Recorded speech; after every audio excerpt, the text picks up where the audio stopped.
Yo, what is good, everybody? It's your boy Golden Falls, Golden What If, whatever you want to call me, and I'm back with part 2 of What If Deku Could Edit Genetics. And off the rip, I want to say thank you for all the support on part 1. And yeah, if you enjoyed this part, make sure to leave a like and subscribe. And I won't waste any more of your time, and we'll get straight into the What If. Let's get it. The villains begin to push forward, seemingly trying to get to the class, but Aizawa tries his best to fend them off. A villain is about to blindside Aizawa, but then a fire blast blows him away. Both Bakugo and Midoriya jump in to help Aizawa, and he just sighs and doesn't say anything. Midoriya activates his Spartan quirk and begins to fight the villains off as well. Without any notice, Shigaraki realized that his lackeys were getting destroyed, so he sent this massive monster at Midoriya. Go get the kid with the green hair. The Nomu goes charging in faster than Aizawa, Bakugo, and Midoriya could even realize, and he punches Midoriya and he goes flying. God damn it, that hurt! Midoriya stands up to see the Nomu charging at him once again. He dodges this time, but the boosts from Spartan are significantly less because of the blow he just took from the Nomu. What the hell is this thing? Bakugo blasts the Nomu with his fire, and Midoriya escapes from its line of sight. Kachan, listen. That thing has so many quirks.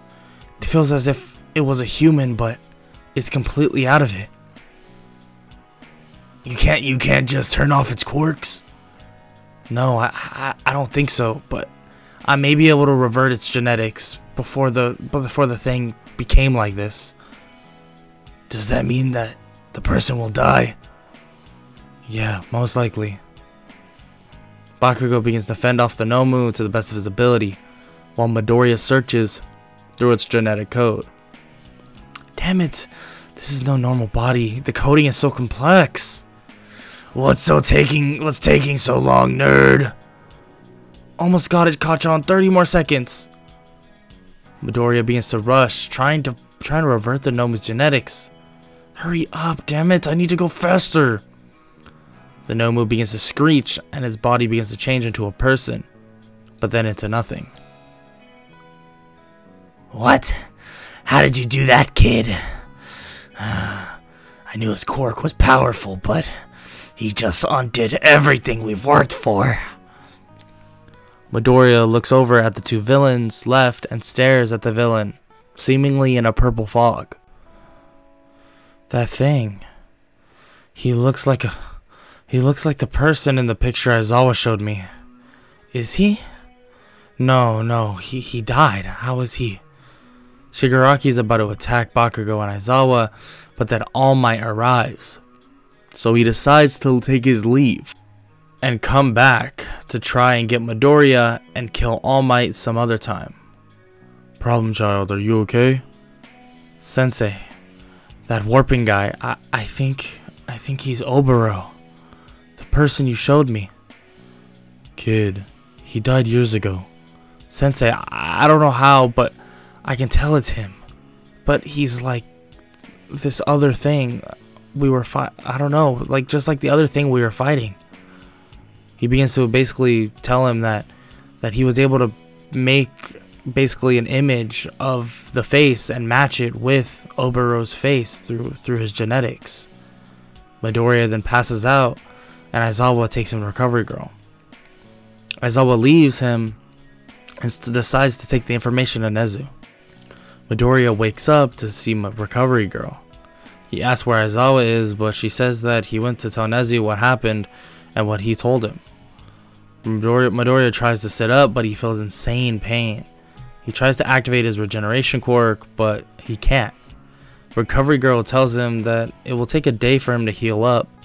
Midoriya tells her that he can't even switch out his quirks right now, and she tells him it's probably because of what he did to the monster Aizawa was talking about.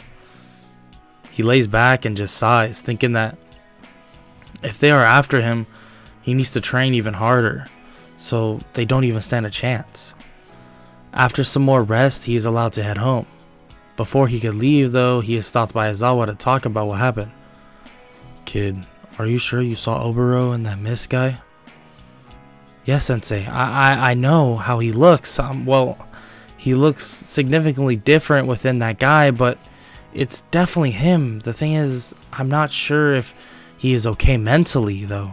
It seems like they brought him back from the dead and corrupted his mind. Aizawa thanks Midoriya for the information and allows him to go home. When he arrives, his mother tells him how worried she was, and he tells her sorry for making her worry so much. They then are given 2 days off, and Midoriya is actually able to rest up and can now activate his other quirks individually once again.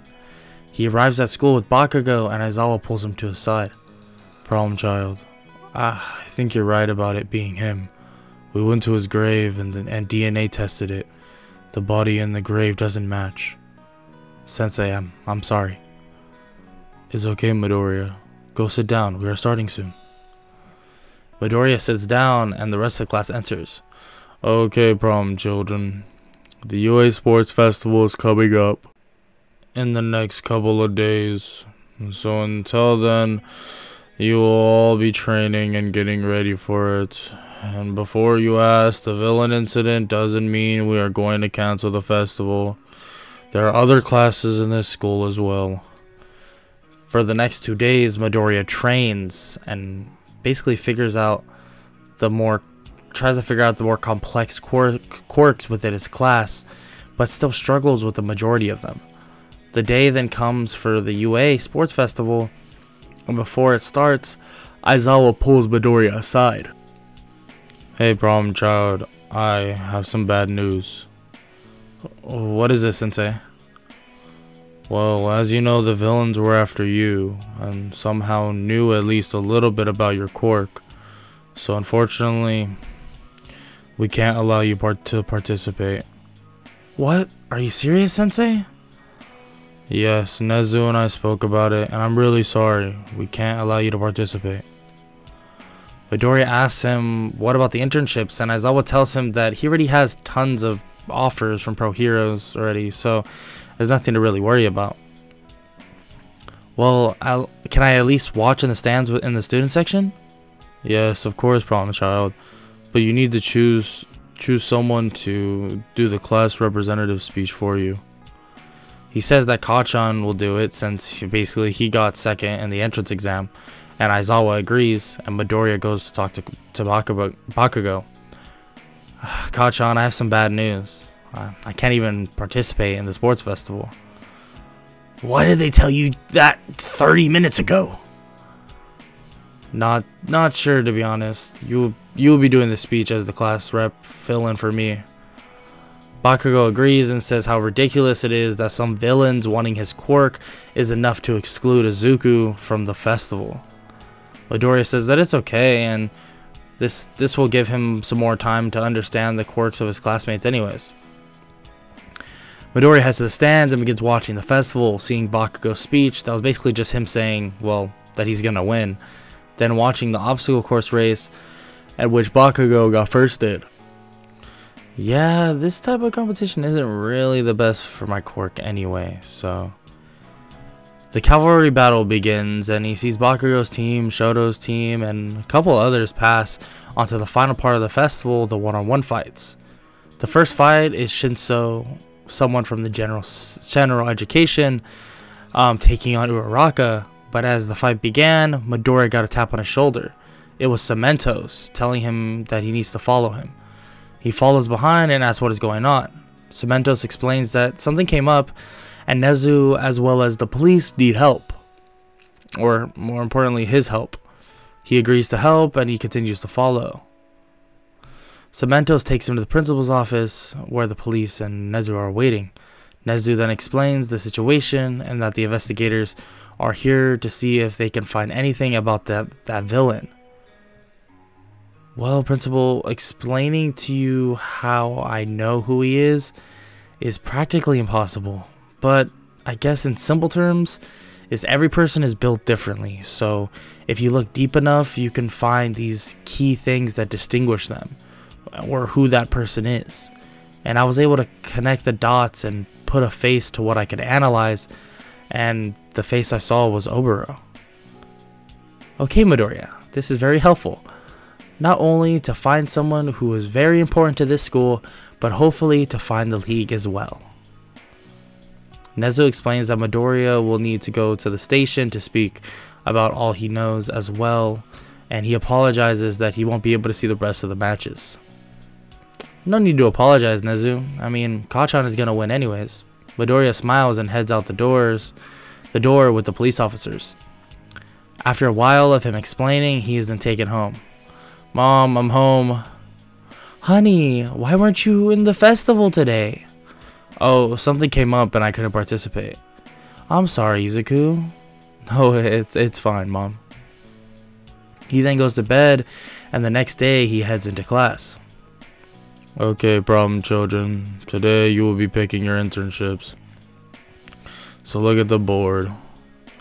Everyone looks to see that Todoroki got the most, but the two below him, not far behind, is both Bakugo and Midoriya. Everyone begins to ask how Midoriya got so many without even participating, and Aizawa rolls his eyes and says that the pros know who he is already because of how long he's been training with faculty at UA. Everyone basically says, "What?" in shock.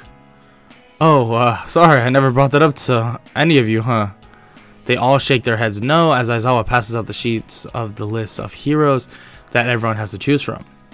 Bakugo and Midoriya then begin to talk about their choices.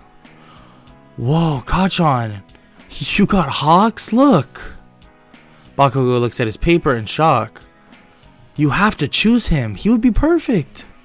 Bakugo agrees and they begin looking through Midoriya's choices. Midoriya then finds that Endeavor offered him, but also Sir Night-Eye. Whoa, Endeavor and Sir Night-Eye? Shoto hears this and walks over.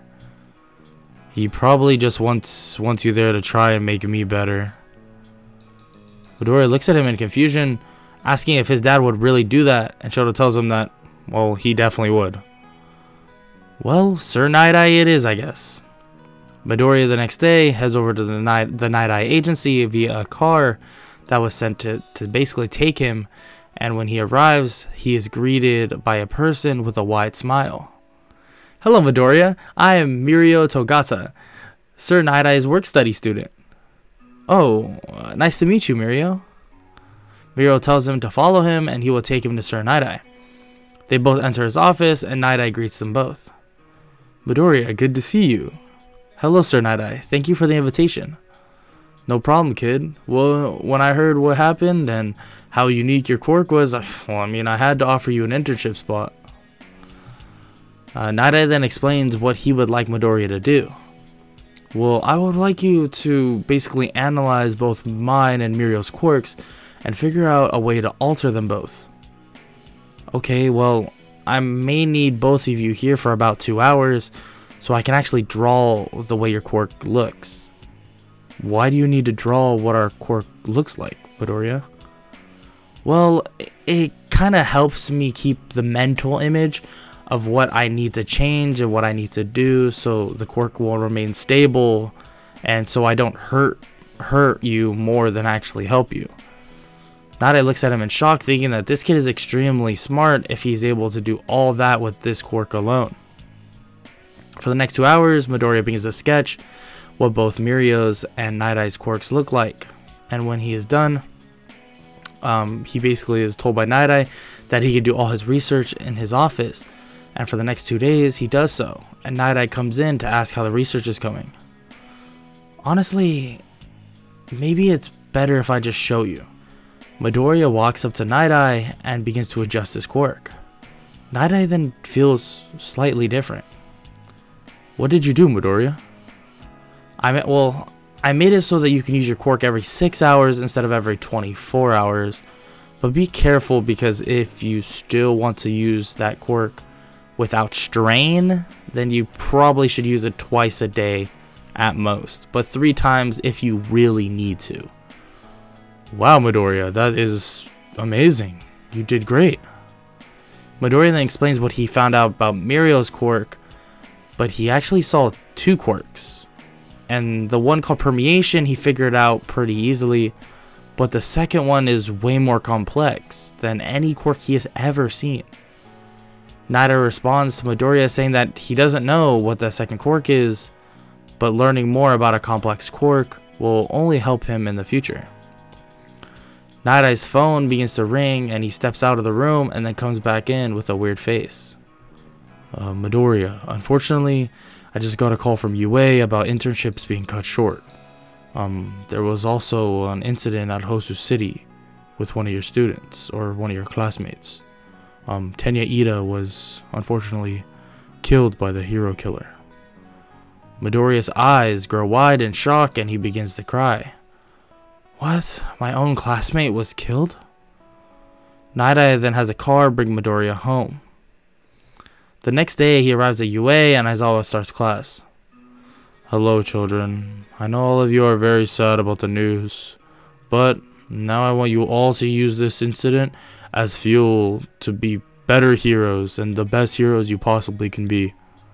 Everyone looks at Aizawa's sad eyes and they just nod. Well, we are going to have a final exam coming up, class. A written and a practical. Make sure to be ready for both. Now, class dismissed. Be ready. Most of the students begin to talk about how they are screwed and that they really need help. Mina, Kaminari, and a few others ask for help, and Momo basically offers her help, but says that she isn't even number 1 in the class. They all say that if it's not her, then who is it then? Oh, I'm number 1 in the class. They all say, Midoriya. Well, if you want me and Momo, I guess me and Momo can help everyone that wants to study. I mean, as long as that's okay with her. Yeah, I'm fine with that, Midoriya. They then decide to study at Momo's place, and they all head over the next day. Midoriya and Momo help some of the class study, and Mina watches them work together, saying that she can feel a ship about to sail. Momo blushes about what she said, but Midoriya just looks at them both in confusion. How can you tell a ship is about to sail? You know, Kachan said something about the girls always talking about a ship with me and Mina, but I don't get it. All the girls there look at Mina and get mad that Bakugo really was listening when they were talking about that. Midoriya shrugs, still not really knowing what's even going on. After a couple of days, the class takes the final exam, and Aizawa tells the class to head into the gym after the written portion.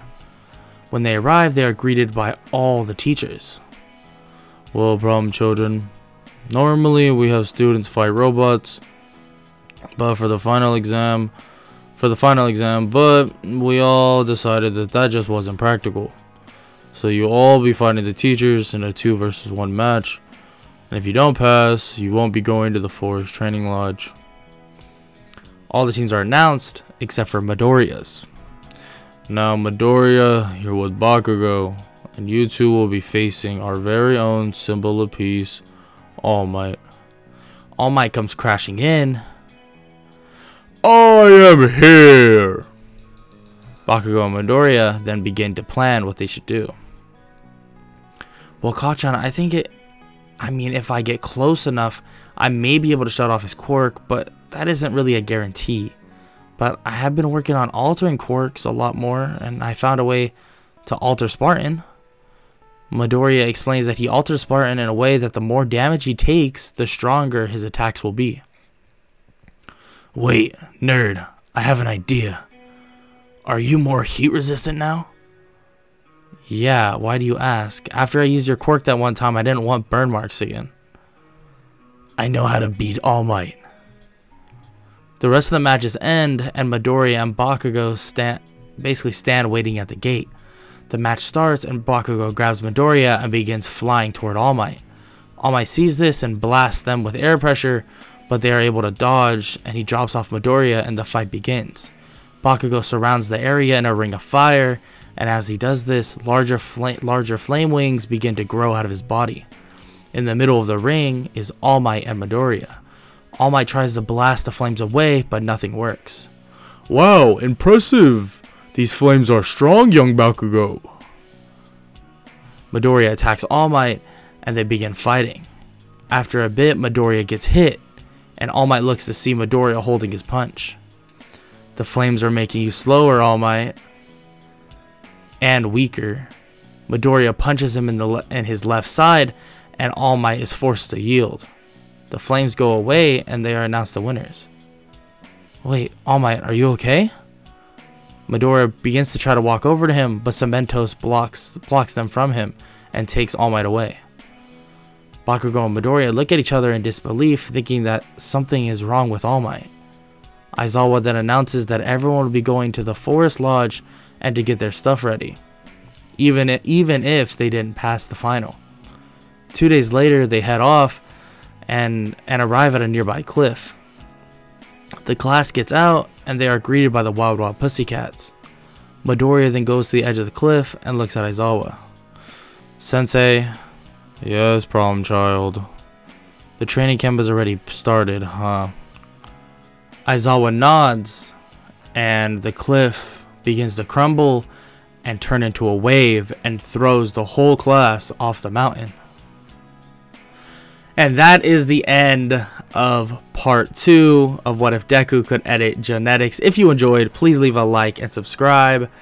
And make sure to blow this video up. Let's go crazy. If you want another part 3, I might just postpone these other videos that I'm wrapping up, these other series that I'm wrapping up.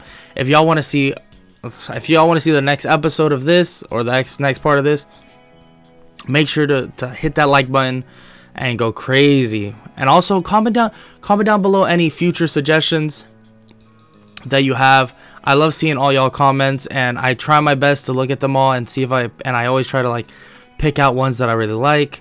So and I end up doing them. But yeah, that's about it.